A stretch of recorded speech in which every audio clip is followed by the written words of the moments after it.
Emmy-nominated American Morning, CNN, weekdays 6 Eastern. Well, I had the rare chance to visit the Deepwater Horizon explosion site with BP COO Doug Suttles. He has been the corporate face of this disaster, making the media rounds several times a week, on the receiving end of some very tough questions about what BP did and is doing. BP's Chief Operating Officer for Exploration and Production, Doug Suttles, is a third-generation oil man, following in the footsteps of his grandfather, who first started working in the West Texas oil fields back in the 1930s. And at this moment, he is not exactly the most popular man in America. In an exclusive interview with Suttles aboard the rig that's drilling the first relief well, I asked him how tough the last 7 weeks have been for him. Well, on one side, you know, there's a lot of very proud people in this industry. You've met some of them here on this rig. A lot of them don't believe the whole story's coming out about the level of commitment, the focus on professionalism that's done in here, and so that's tough. But at the same time, we got that horrible thing happening, and I appreciate that. And I think we just have to be patient, and we just have to, you know, we've got to get this job done. We've got to get this well killed. We've got to get that flow stopped. And with time, I think the rest of the story will come out. I know that you're not getting much sleep these days. 5 hours is probably a good night, but there are a lot of people out there who are saying, Doug Suttles, how do you even sleep at all? Well, it's, you know, we all wish it never happened, but we can't undo it. So all we can actually do is the best job we can do. And you know, you can see this. This is amazing what's taking place out here. The amount of resources that have been dedicated. You know, we've got 25,000 people working every day. There has also been frustration after frustration after frustration as you kind of shoot in the dark, trying to do something you've never done before. Well, I actually think that what people have done is taken everything they know, and at times extended it beyond what we were capable of at the time this happened. So I don't think it's shooting in the dark, but I can appreciate why people think that. But, you know, the president said he doesn't fully trust BP. There are a lot of other politicians who, for whatever reasons, are saying that they don't trust BP. There are a lot of people across the United States who probably think that you're shading the truth to some degree to minimize your liability, to try to make things look as good as possible for the company.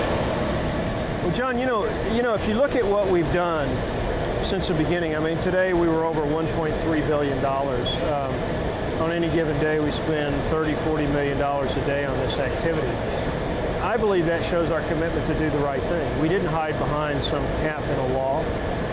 We've been out here doing everything we can, not only to stop this thing, but to clean it up and try to do right. It's very difficult for people to believe that right now, and I know that. But I would just ask, just give us a chance. I talked to a fellow yesterday who's got several hundred employees whose livelihoods depend on deepwater drilling opening up again. The moratorium was declared, of course, because of this well blowout. And he said that the way to ensure that there's no more human error, as he believes happened in this case, is to indict the person or persons responsible on 11 counts of murder. Is that something you'd support? You know, John, what we have to figure out here is what went wrong. And I think we've said all along that we need to let those investigations run. We have our own running. The government has multiple ones. And whatever they find is what they find, and whatever outcomes come from that are what they are. But I've all along not wanted to prejudge that. This is complicated. People are going to have to look very closely at what occurred. And I know there's lots of opinions and views, but there's also a huge effort going on to figure that out. And undoubtedly things will change. Is it difficult for you on a personal level to get up every day and attack this problem to the best of your ability, knowing that at the moment you may be one of the most disliked people in America? I tell you what I don't do, John, is we have got so much to do here every day, and there really aren't enough hours in the day to do it all. And we get frustrated by the views. But at the same time, it's a horrible accident. And you know, these people are scared, they're worried, their livelihood, their way of life is they believe is at risk. So I understand that anger, and what I try to do is just turn that into, you know, we've just got to get this job done, and that's all we can do, and that's what we're going to try to do. Does this change everything with the offshore oil industry? The way you do business, your relationship with the government, safety procedures, disaster plans, response plans? Well, I think, John, it'll clearly be a major inflection point for the industry. You can't have an event like this and not have that. I don't know what these analysis, what the commission will find, but undoubtedly the way we do activity in the deep water and what's out there in case this ever were to happen again will be fundamentally different after this event. A question I asked Doug Suttles about the accident and if it ever happened again, if the Deepwater Horizon disaster were to repeat itself somewhere else, is there anything that they have learned that would change the response?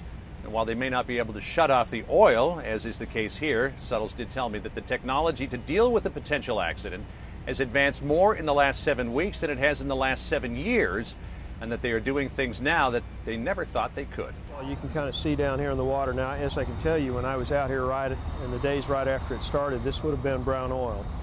So even though it's horrible to look at, it looks a lot better than what it looked like those first few days. And part of it's what's happening right there, which is that's sitting right on top of the well. And of course, yesterday we got 15,000 barrels of oil up through there, and if that hadn't been there, it would have been oil in the sea.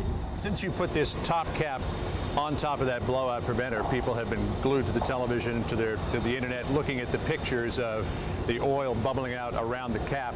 Why can't you capture all of it? My understanding is there are vents on that cap. Why can't you close them all and capture all that oil? Well, right now, what's keeping us from capturing more is the capacity of that ship. So it can only process somewhere between 15 and 18,000 barrels a day. So we'll get every drop we can through there.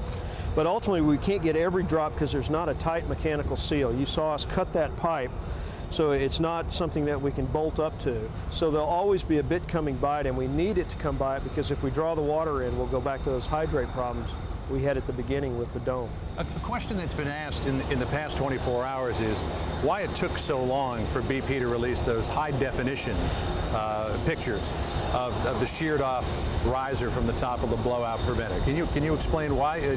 Our understanding is it wasn't until the government actually asked for that video that you released it. Now, the challenge we have is you can see these big vessels right here. That's what actually has that runs these robotic submarines. They actually capture that data right there. So we don't, the high definition videos are not on shore. We actually beam lower definition to shore. The high definition stuff is captured on DVDs here. So we actually have to fly those in and get those to people. But I can tell you since very early on, and it'll be, I can't remember the exact date, day 3, day 4, everyone associated with this event, all the government groups, all the BP and industry folks were able to see all the videos from these remote vehicles we're operating.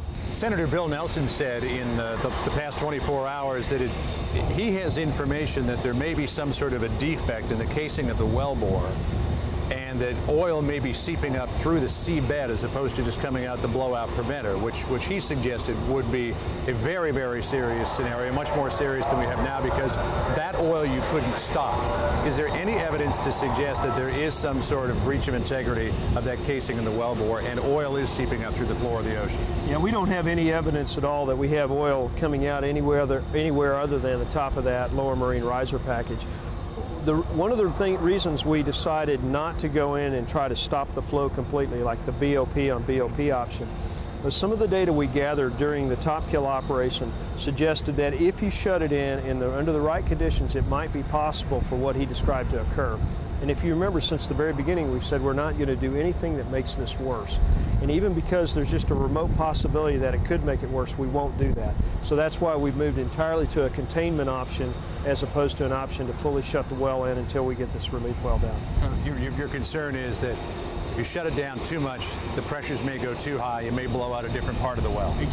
Exactly. And we don't want that to happen because that would be very bad, because in this situation where it's coming up through the top of the well, we can capture it like we have here. If it came out around the well, it'd be very difficult to do that. So as I said, we've gone from the very beginning. We don't ever want to take an action which could make things worse.